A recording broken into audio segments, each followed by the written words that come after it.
Welcome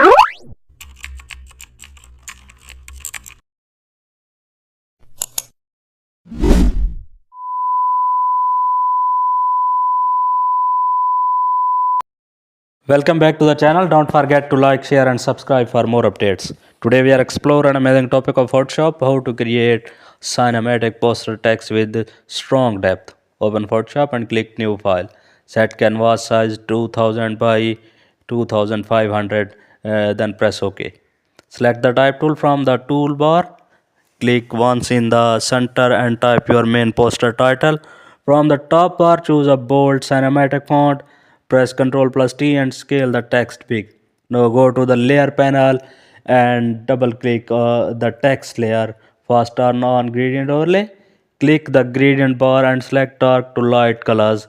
Adjust the angle to match top light directions.